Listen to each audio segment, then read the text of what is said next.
அனைவருக்கும் என் அன்பான மாலை வணக்கம். தொல்காப்பியம் குறித்து ஒரு பயிற்சி வகுப்பு நாங்கள் நடத்துகிறோம். இந்த பயிற்சி வகுப்பில் நீங்கள் கலந்து கொண்டு வாழ்த்துரை வழங்க வேண்டும். அதுவும் எப்படின்னா சிறப்புரைன்னு போட்டார். சிறப்புரைனா ஏறக்குறைய ஒரு மணி நேரம் 1.5 மணி நேரம் பேசினாதான் அதுக்கு பேர் சிறப்புரை.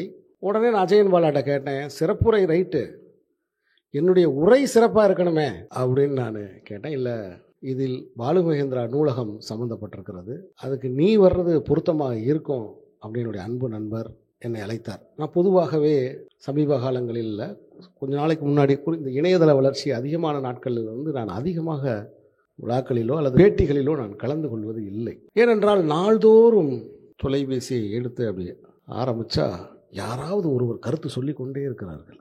அது உண்மையா பொய்யா, அது சரியா, அது விஞ்ஞானபூர்வமாக இருக்கிறதா, கலாபூர்வமாக இருக்கிறதா, இது மாதிரி எந்த விதமான ஆதாரங்கள் இல்லாமல் தொடர்ந்து ஒரு பேசுகிற ஒரு வழக்கம் உருவாகி கொண்டிருக்கிற இந்த சூழ்நிலையில், உருவாகி வந்துகிட்டு இருக்கிற இந்த சூழ்நிலை, அதுவும் 1 நிமிஷத்துக்கு மேலே எதையுமே கவனிக்கக்கூடாது. 1 நிமிஷம் 1.5 நிமிஷம் தான், அதுக்கு மேலே அடுத்தது தாவுற ஒரு மனம். இந்த பயிற்சி எங்கே போய் முடிய போகுது அப்படிங்கிற ஒரு பெருங்கவலை எனக்குள்ள இருந்துகிட்டே இருக்கு.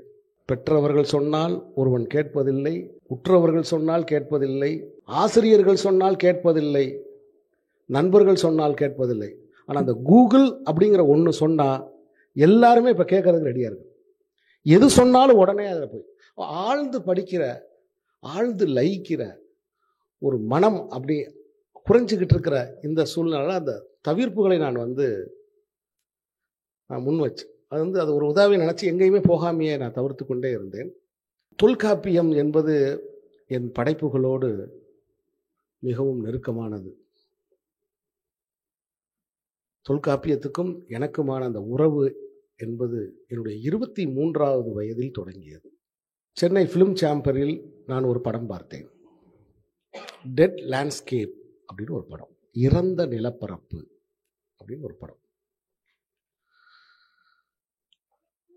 தமிழின் மீது ஆர்வம் இருக்குது, கவிதைகளின் மீது ஆர்வம் இருக்குது, இலக்கியங்களின் மீது நமக்கு ஆர்வம் இருக்குது, தொடர்ந்து படிக்கிறோம், எழுதுகிறோம். இந்த படத்தை பார்த்த உடனே ஒரு வறண்ட நிலப்பரப்பு, இந்த வறண்ட நிலப்பரப்புக்குள்ளே இருக்கக்கூடிய ஒரு வாழ்க்கையை இந்த இயக்குனர் படமாக எடுத்திருக்காரு. அப்படின்னும் போது இதை பற்றி நான் தெரிந்து கொள்வதற்கு, நம்முடைய நிலப்பரப்புகளை பற்றி தெரிந்து கொள்வதற்கு நான் ஒரு ஆய்வுகளை நான் மேற்கொண்டேன். என்னுடைய 24வது வயதில் இது சம்பந்தமாக பேச ஆரம்பிக்கிறேன்.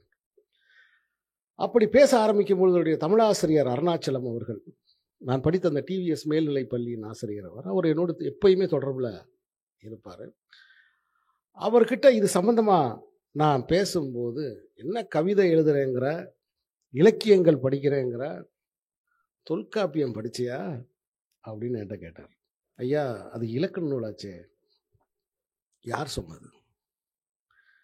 இலக்கண நூல்னு யார் சொன்னது உனக்கு? முதல்ல தொல்காப்பியத்தை பற்றி நீ தெரிஞ்சுக்கிட்டியா? அப்புறம் என்ன லேண்ட்ஸ்கேப் மூவின்னு சொல்கிற, நிலத்தை பற்றி பேசணும்னு சொல்கிற? முதல்ல உன்னோட நிலத்தை நீ தெரிஞ்சுக்கோ, நீ யாருன்னு புரிஞ்சுக்கோ அப்படின்னு என்கிட்ட என் செவுளில் அறையிற மாதிரி அழுத்தமாக அவர் என்கிட்ட சொன்னார். என்னுடைய முதல் உறவே, முதல் சந்திப்பே, நண்பர்களே, எனக்கும் தொல்காப்பியத்துக்கும் ஒரு சின்ன முரண்பாட்டில் இருந்தால் தொடங்குது. தொல்காப்பியத்தோடு முரண்பாடா? இதுவரை அந்த நூல் தோன்றிய நாளில் இருந்து அதன் ஒரு அடியை கூட இதுவரை யாருமே மாற்ற முடிஞ்சதே கிடையாது. அதான் அதோட மிகப்பெரிய சிறப்பே. அதற்கு பிறகு வந்த எல்லாமே மாறி இருக்கு. தொல்காப்பியத்தின் மிகப்பெரிய சிறப்பே, அது எழுதப்பட்ட காலத்திலிருந்து அதனுடைய ஒரு வரியை கூட பொய்யென்று நிரூபித்து யாராலும் மாற்றவே முடியல. இதுதான் அதோடைய மிகப்பெரிய சிறப்பு அம்சம். அப்படிப்பட்ட ஒரு தொல்காப்பியத்தோடு என்ன முரண்பாடு? பின்னாளில் நான் தெரிந்து கொண்டேன், அது என்னுடைய அறியாமையால் ஏற்பட்ட முரண்பாடு. இப்ப 5 வகை நிலங்களை பற்றி தொல்காப்பியம் பேசுகிறது. அந்த 5 வகை நிலத்தில் ஒரு நிலம் எனக்கு முரண்பாடாக இருந்தது. அதுக்கும் இந்த டெட் லேண்ட்ஸ்கேப் மூவிக்கும் ஒரு தொடர்பு இருக்குது. நான் ஆய்வை மேற்கொள்ளும் பொழுது எனக்கு அந்த இடத்துல ஒரு சின்ன முரண்பாடு வருது. அப்புறம் தான் அதை எடுத்து நான் ஆய்வு செஞ்சு நான் படிக்க ஆரம்பிக்கிறேன். ஒரு தமிழாசிரியர், என்னுடைய தமிழாசிரியரின் உதவியோடு. அப்படி படிக்கும் பொழுது நிலங்களை ஐவகையில் பிரித்தவர் முழுக்க ஒரு பாலைவனம் போல ஒரு நிலப்பரப்பே தமிழகத்தில் இல்லையே. தமிழகத்தில் தமிழ் எல்லை பரப்பில் முழுக்க பாலையின் குணம் கொண்ட பாலை போல ஒரு இடம் இல்லையே. அப்புறம் எப்படி இவர் பாலைன்னு ஒரு நிலத்தை குறிக்கிறாரு அப்படின்னு நான் விவாதங்கள், அந்த இளம் பருவத்தில் அந்த விவாதங்கள் ரொம்ப ஆர்வமாக பண்ணுவோம் இல்லையா? அப்படி பண்ணும்போது என் தலையில் அடித்து என் தமிழ் வாத்தியார் சொன்னார், நல்லா படுறா நண்பர்களே. ஏறக்குறைய உண்மையிலே இந்த நல்ல நேரத்துக்கு இந்த வாய்ப்பை எனக்கு ஏற்படுத்தி கொடுத்த அஜயன் பாலாவுக்கு நான் நன்றியை சொல்ல வேண்டும்.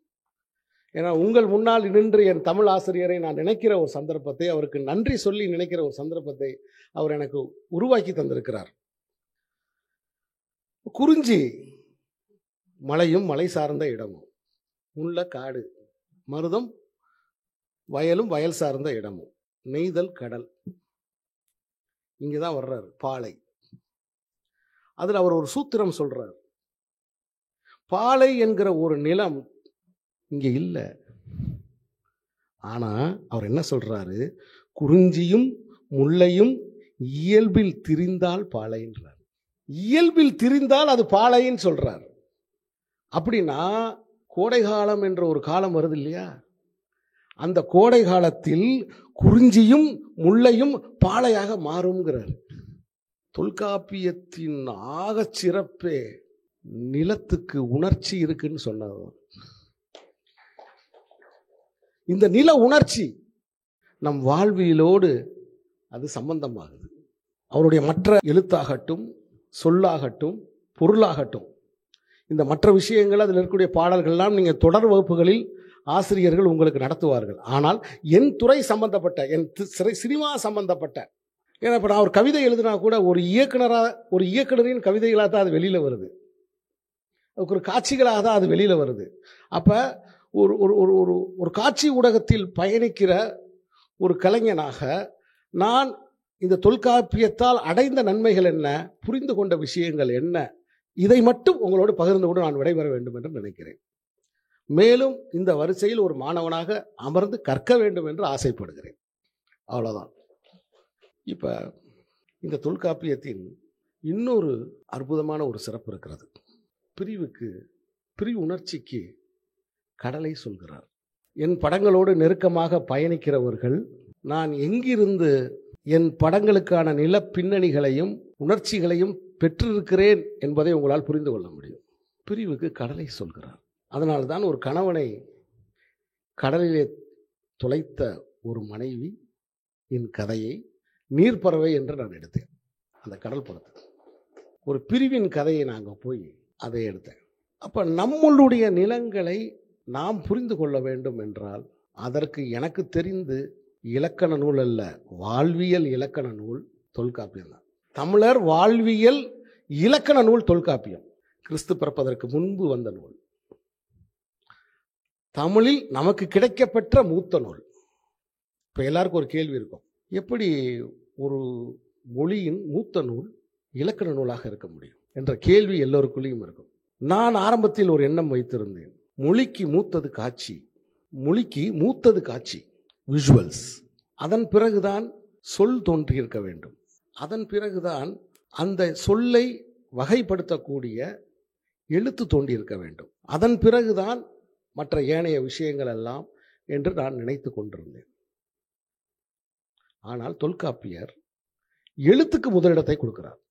எழுத்துக்கு முதலிடத்தை கொடுத்து அதன் ஒளி அமைப்புகள் சம்பந்தப்பட்ட இலக்கணங்களை அவர் வகுக்கிறார். ஏன் அவர் சொல்லுக்கு முதலிடம் கொடுக்கல அப்படின்னா, இதை ஆழ்ந்து படிக்கும் பொழுது என்னால் உணர முடிந்தது. இது முழுக்க முழுக்க சீனிராமசாமி என்கிற ஒரு தனி மனிதனின் கருத்துக்கள். நான் உணர்ந்து கொண்டதை உங்களிடம் அதை பகிர்ந்து கொள்கிறேன். அதில் முரண்பாடு உங்களுக்கு இருந்தால் அவற்றோடு நீங்கள் தாராளமாக உங்கள் கருத்துக்களை என்னோடு பகிர்ந்து கொள்ளலாம். நான் உணர்ந்ததை உங்களிடம் பகிர்ந்து கொள்கிறேன். ஏன் இவர் எழுத்துக்கு முதலிடத்தை கொடுத்து அடுத்த சொல்லுக்கு ஏன் இரண்டாவது கட்டத்தில் தூக்கி வைக்கிறாருன்னா, அதன் முன்னால் வரையறைக்குள் வராத ஒளிகளை அவர் மொழியின் சொல்லாக ஏற்றுக்கொள்ள அவர் தயாராக இல்லை. அதுக்கு முன்னாடி வரையறை இல்லாமல், அளவு இல்லாமல் உச்சரிக்கப்பட்ட சொல்லை, உற்பத்தியான சொல்லை, மனிதர்களிடையே தோன்றிய ஒரு சொல்லை அவர் ஒரு எழுத்தின் சொல்லாக அவர் ஏற்றுக்கொள்ளவில்லை. இதுதான் ஒரு முக்கியமான காரணமாக இருக்கும்னு நான் நினச்சி பார்க்குறேன். தொல்காப்பியத்தின் வழியே நாம் தமிழ் இலக்கணங்களை, குறிப்பாக தொல்காப்பியர் உண்டாக்கிய இந்த மொழி இலக்கணம், வாழ்வியல் இலக்கணம், அவற்றில் அடியெடுத்து காலகாலமாக இந்த டெவலப்மெண்ட்னு சொல்கிறாங்க இல்லையா, அந்த வளர்ச்சி பாதையில் உண்டான இலக்கணங்கள், இவை எல்லாவற்றையுமே நம்ம வாழ்க்கையில் பயன்படுத்திக்கிட்டே இருக்கோம். ஆனால் அது தமிழ் வாழ்க்கையிலிருந்து, தமிழ் இலக்கணங்கள்லேருந்து எடுத்தது நமக்கு தெரியாமையே. இப்போ நிறைய பேர் கவிதை எழுதுகிறாங்க, நவீன கவிதைகள் எழுதுகிறாங்க, திரைப்படங்கள் எடுக்கிறாங்க, கலை செயல்பாடுகளில் இருக்காங்க. ஆனால் இவர்கள் எல்லாமே பண்டைய மரபின் இலக்கணங்களை பின்பற்றி தான் செய்கிறாங்க. இது யாருமே மறுக்க முடியாது. எடுத்துக்காட்டு ஓமை அணி இல்லாம கலை உண்டா? எடுத்துக்காட்டு ஊமை அணி இல்லாம கலை உண்டா? உருவக அணி இல்லாம ஒரு கவிதை உண்டா? இந்த தொல்காப்பியத்தின் அடிப்படையில் நீங்க பாருங்க, நம்மளுடைய காப்பியங்களை எடுத்து ஆய்வு பண்ணீங்கன்னா உங்களுக்கு எண்ணற்ற விஷயங்கள்ல பாருங்க, சீவக சிந்தாமணியா இருக்கட்டும், குண்டலகேசியா இருக்கட்டும், இந்த ஐப்பெருங்காப்பியங்கள், இதனுடைய தலைப்புகளை எல்லாம் எடுத்து பாருங்களேன்.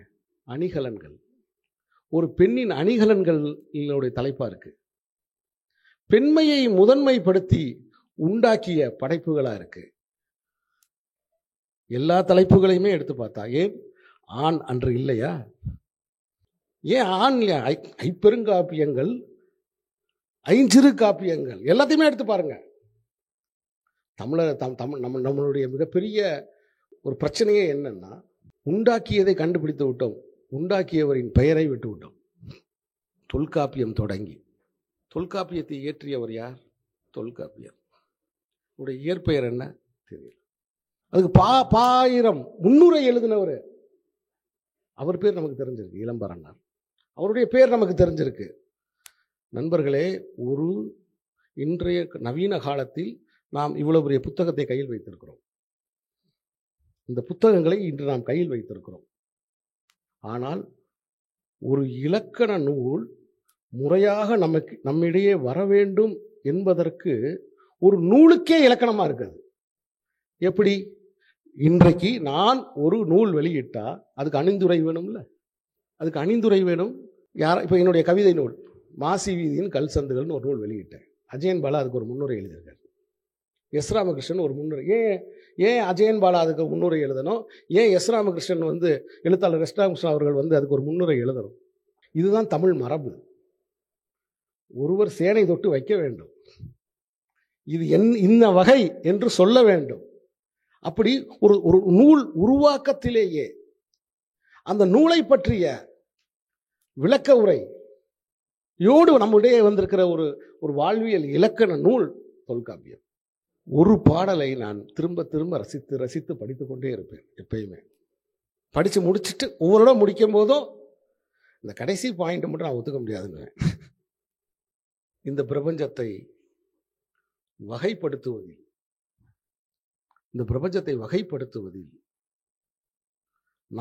நான்கை மட்டும் அரிஸ்டாட்டில் சொன்னார். ஆனால் அதற்கு முன்பாகவே இந்த பிரபஞ்சத்தை ஐம்பூதங்களாக வரையறுத்து, அதன் கால அளவுகளை வரையறுத்து, நேர அளவுகளை வரையறுத்தவர் நம்முடைய தொல்காப்பியர். அதில் பாருங்க, இந்த பாட்டை நான் குறித்து வச்சிருக்கேன். நிலம், நீர், காற்று, தீ 4 தான் அரிஸ்டாட்டிலுடைய சிந்தனைக்கு வந்தது. இதை விஞ்ஞான உலகம் ஏற்றுக்கொண்டது. இதை யாரும் மறுக்கவில்லை. ஆனால் தொல்காப்பிய பாட்டு நிலம், தீ, நீர், வழி, வழினா காற்று, விசும்பு, விசும்புனா ஆகாயம், இந்த பிரபஞ்சத்தை பற்றி ஒரு கூற்றுக்கு அவர் வரும் பொழுது ஆகாயத்தை அதில் இணைத்துக் கொண்டார். இதுல பாருங்க, ஐந்தும் கலந்த மயக்கம் ஆதலின் இருதிணைன்றார்.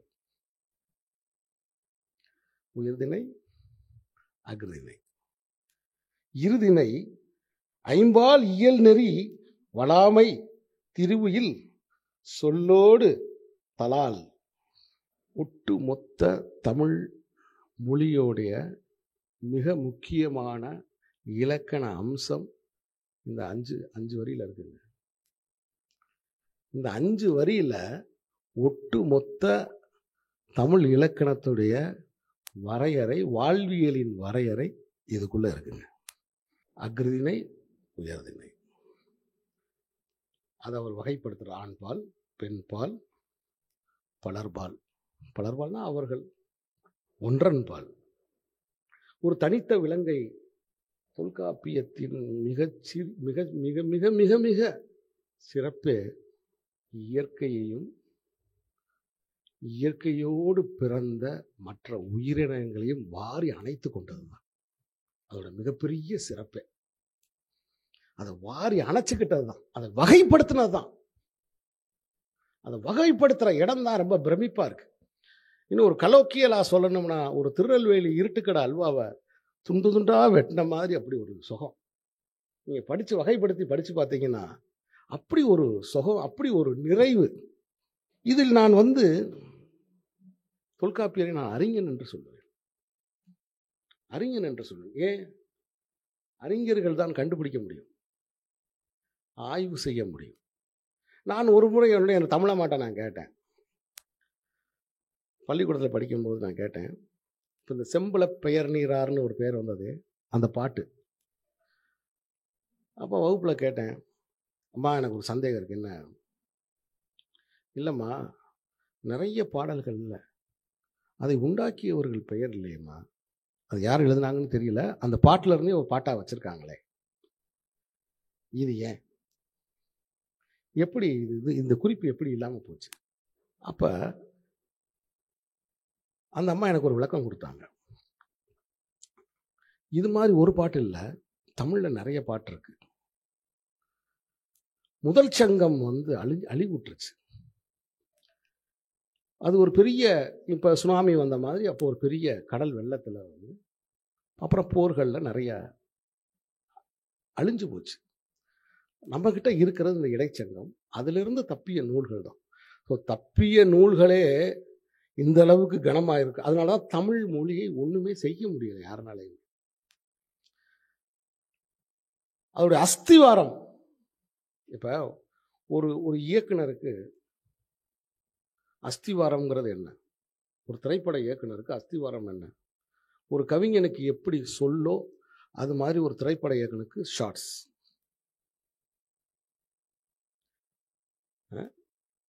அப்ப இதை பற்றிய ஒரு முழுமையான, ஒரு தீர்க்கமான, இலக்கணபூர்வமான அறிவு ஒரு இயக்குனருக்கு இருக்கும்போது அவர் ஒரு படப்பிடிப்பு தளத்தில் எந்த பதட்டம் இல்லாமல் அவர் இயங்க முடியும்.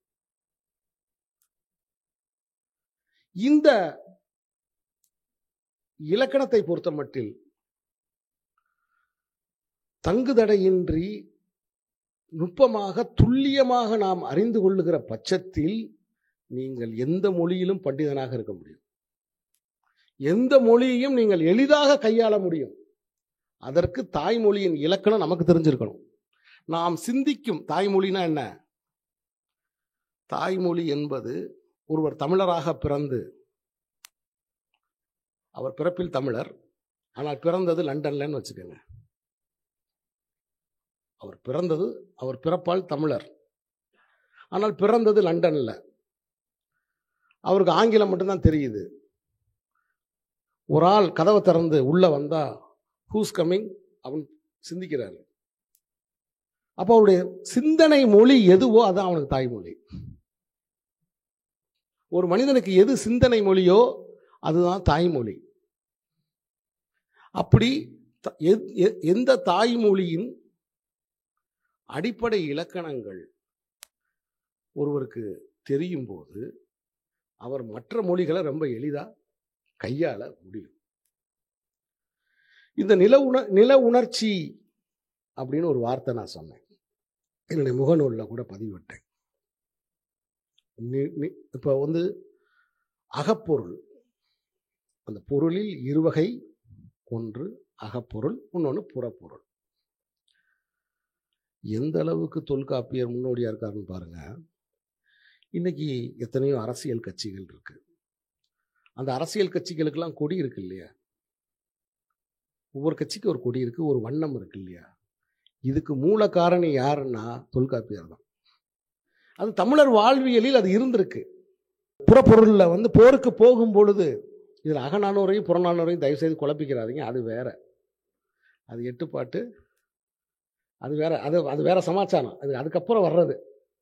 இது கருப்பொருள் தான், வாழ்வியலில் இருந்தது.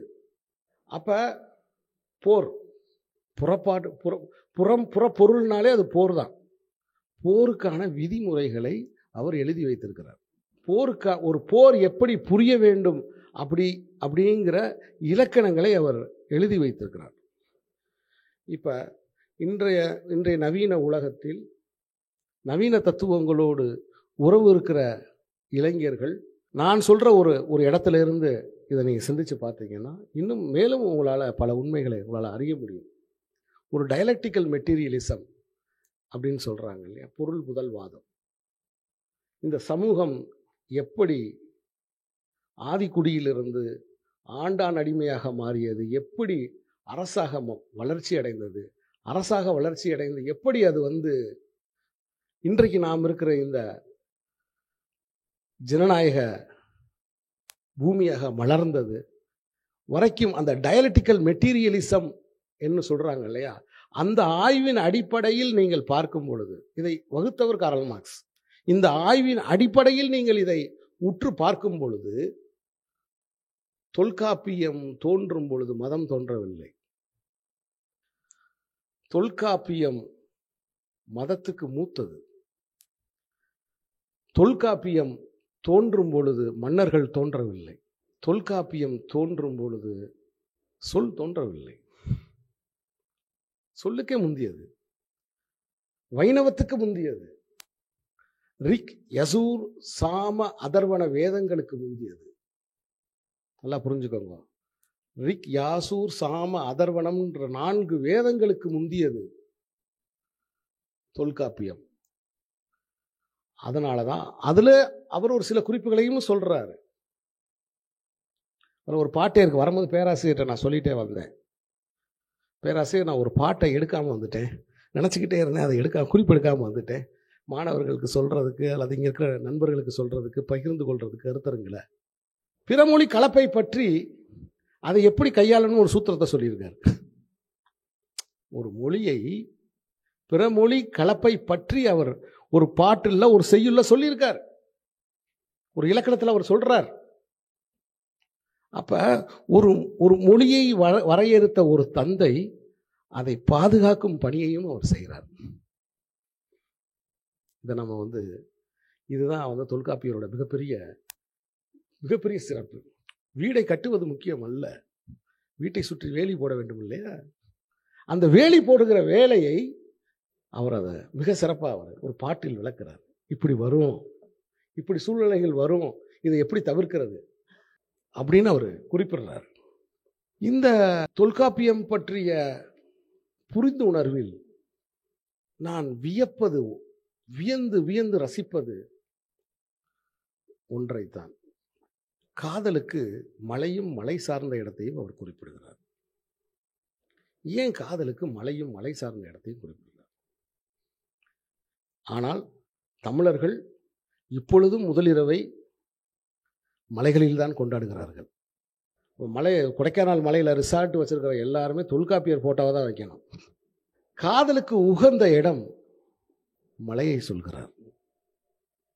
நான் அதனால தான் கண்ணே கலைமானே படத்தை வயலும் வயல் சார்ந்த இடத்துல எடுக்கணும்னு முடிவு பண்ணேன். அதுக்கு ஒரு காரணம் இருக்கு. வயலும் வயல் சார்ந்த இடமும், வயலும் வயல் சார்ந்த இடத்துடைய அந்த நிலத்தின் உணர்வு, அரவணைப்பு, ஏற்றுக்கொள்ளுதல். கலவிக்கு ஒரு இடத்தை சொல்கிறார், காதலுக்கு ஒரு இடத்தை சொல்கிறார், பிரிவுக்கு ஒரு இடத்தை சொல்கிறார். இதுக்கு இடையில இந்த இந்த தவிப்புக்கு ஒரு இடத்த சொல்றார். இவங்க காதலிப்பாங்களாம். ஃபர்ஸ்ட் காதலுக்கு முன்னாடி தூது இருக்கு, தூது விடுவாங்களாம். அது ஒரு கிளைமேட்டு. தூதுக்கு ஒரு கிளைமேட்டு. அப்புறம் காதலுக்கு சந்திச்சு பேசுறதுக்கு ஒரு இடம். அதுக்கப்புறம் கலவிக்கு ஒரு இடம். அப்புறம் முரண்பாட்டுக்கு ஒரு இடம். அப்புறம் பிரிஞ்சு தவிக்கிறதுக்கு ஒரு இடம். சார், ரொம்ப முக்கியமான இடம் இதுதான் சார். பிரிஞ்சு தவிக்கிறதுக்கு ஒரு இடம். அது நெய்தல். என்னடா நெய்தல்ல ஏன்டா ஒருத்தன் பிரிஞ்சு தவிக்கணும் அப்படின்னா, அங்கதான் அலை அடிக்குது. அலை அடிக்கிற காற்று இருக்கு, ஒரு புகா சமுத்திரம் இருக்கு. நீ தனியா இல்லை, இந்த கடலோட இருக்க, நான் இருக்கேன் அப்படிங்கிற ஒரு மிகப்பெரிய மன ஆறுதல். நீங்கள் யாராவது காதலில் தோற்று இருந்தால் தொல்காப்பியரின் இந்த யோசனையை தயவு செய்து கடைபிடியுங்கள். உங்களுக்கு காதல் ஏற்பட்டு உங்களுக்கு தோல்வி உண்டாகி இருந்தால் கடற்கரையில் போய் நின்று பாருங்கள். கடற்கரையில் போய் நீங்கள் நின்று பார்த்தால் ஒரு தைரியம், ஒரு தன்னம்பிக்கை, அதே சமயத்தில் அடுத்து என்ன செய்வது என்கிற ஒரு தெளிவு உங்களுக்கு உண்டாகும். இப்படி இந்த நில உணர்ச்சியோடு வாழ்வியலை வகுத்தவர் ஒரு இடத்தில், அது யார் படித்தாலும் சரி, இந்த ஒரு இடத்தில் அதை வியக்காம இருக்கவே முடியாது. இந்த 6 அறிவுக்கான அந்த சூத்திரம் இருக்கு, இதை எப்படிங்க ஒரு மனிதன் கண்டுபிடித்திருக்க முடியும்? எனக்கு ரொம்ப ஆச்சரியம். நான் தமிழ் மாணவன் கிடையாது. பெரிய தமிழறிஞர்கள்லாம் இங்கே இருக்கீங்க. தினமும் இலக்கியங்களோடையும் தமிழோடும் நீங்கள் உறவாடிக்கிட்டு இருக்கீங்க. ஆனால் இதை படித்த பிறகு எனக்கு என் மனதில் உண்டான நெகிழ்ச்சிக்கு அளவே இல்லை. திரும்ப திரும்ப நான் படிப்பேன். இந்த 6 அறிவை அவர் சொல்லும் பொழுது பாருங்க, புல்லும் மரமும் ஓர் அறிவினலே, பிறவும் உளவே அக்கிளை பிறப்பே. இதுல முக்கியமானது, நடக்க முடியாத நிற்கிற மரத்துக்கு ஓரறிவுன்ட்டார். அவர் வகைப்படுத்துறத பாருங்க. நிற்கிற மரத்துக்கு ஓரறிவுன்ட்டாரு. அதுக்கடுத்து நத்தும் முரளும். நத்தும்னா உங்களுக்கு தெரியும், நத்தை. முரளும், முரளும்னா புழு. ஊர்வன இருக்க பாருங்க, அதுக்கு ஈரறிவான். அதுக்கப்புறம் சிதலும் எறும்பும் மூவறிவினவே. நத்தையை விட சிறிய உயிர், ஆனா வேகமா போகுது. அந்த உயிருக்கு 3 அறிவு. நண்டும் தும்பியும் 4 அறிவினவே அப்படிங்கிறாரு. இந்த இடத்துல தான் அவர் என்னை டச் பண்ண இடம். நீங்க நண்டையும் பிடிக்க முடியாது, தட்டானையும் பிடிக்க முடியாது. அவன் எவ்வளவு பெரிய அறிவாளியா இருந்தாலும் சரி, கிட்ட போகும்போது பறந்துடும். எவ்வளவு பெரிய ஆளா இருந்தாலும் சரி, நீங்க அப்படியே கிட்ட கையை கொண்டு போய் அப்படின்னு டக்குன்னு பறந்துடும். ஏன் பறந்துச்சு எதுக்குன்னே தெரியாது. அப்படி நண்டும் தும்பியும் 4 அறிவினவே அப்படின்னு. 5 அறிவு மாவும் புல்லும். மாவுனா விலங்குகள். மாவும் புல்லும் ஐயறிவினவே. இதுக்கப்புறம் தான் எனக்கு முரண்பாடு வர்ற ஒரு இடத்த அவர் சொல்லியிருக்கார். மக்கள் தாமே 6 அறிவு உயிரே, மக்கள் தாமே 6 அறிவு உடையரே அப்படின்னு அந்த பாட்டு வருது. மற்ற விலங்குகளுக்கெல்லாம் ஓரறிவு, ஈரறிவு, மூன்றறிவு, நான்கறிவு அப்படின்னு சொன்னவர் மக்களுக்கு, மனிதனுக்கு 6 அறிவு அப்படின்னு ஒரு வகைமையை அவர் படுத்துகிறார். அது இலக்கியபூர்வமாகவும் விஞ்ஞானபூர்வமாகவும் பௌதீக ரீதியாகவும் அது உண்மை என்றாலும் ஒரு தனிப்பட்ட ஒரு மனிதனாக மனிதனுக்கு 6 அறிவு என்பதை என்னால் ஏற்றுக்கொள்ள முடியவில்லை. அதற்கு ஒரே காரணம், தொடர்ந்து மனிதர்களோடு வாழ்ந்து வாழ்ந்து ஏற்பட்ட அனுபவத்தின் காரணமாக எனக்கு அதை ஏற்றுக்கொள்ள முடியாமல் நான் தவிக்கிறேன். இந்த அற்புதமான இந்த சந்தர்ப்பத்தில் இந்த தொல்காப்பியத்தை பற்றிய என்னுடைய அனுபவங்களை, அதன் வாசிப்பு அனுபவங்களை, அவற்றோடு எப்படி என் திரைப்படங்கள் இயைந்திருக்கின்றன, எப்படி என் படைப்புகளை, தமிழ் நிலங்களை நான் புரிந்து கொள்வதற்கு, தமிழ் நிலங்களை என் படங்களிலே காட்டுவதற்கு நான் ரொம்ப ஆசைப்படுறேன். என்னுடைய தென்மேற்கு பருவக்காற்றாக இருக்கட்டும், நீர்ப்பறவையாக இருக்கட்டும், தர்மதுரியாக இருக்கட்டும், தமிழ் நிலங்களை, தமிழ் மலை, பின்னாடி மலை இல்லைன்னா நான் கேமராவே வைக்க மாட்டேன். பின்னாடி பெரிய பெரிய மலைகள் இல்லைனாலே எனக்கு கேமரா வைக்கிறதுக்கு பிடிக்காது. அப்படி தமிழ் வாழ்வியல் நிலங்களை அந்த புவியியல் தன்மையோடு திரைப்படங்களில் நான் பதிவு செய்வதற்கு ஆணி வேராக, மூல வேராக இருந்தவர் என்றால் அது தொல்காப்பியர் தான்.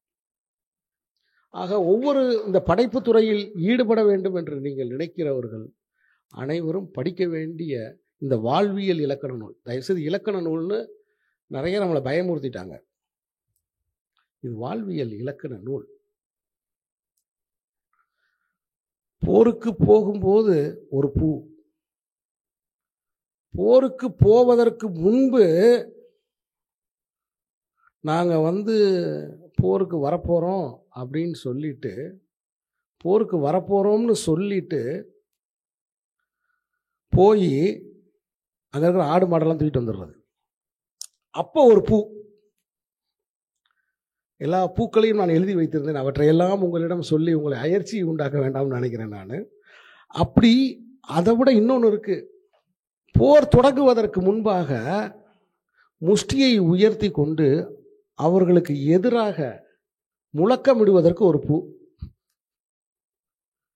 வாயிலை, குறிப்பா அந்த கேட்னு சொல்றாங்க இல்லையா, மதில் சுவரை இடிப்பதற்கு ஒரு பூ, அதே மாதிரி மதில் சுவரை இடிக்க வருபவர்களை காப்பவர்கள் ஒரு பூ வச்சிருப்பாங்களாம்.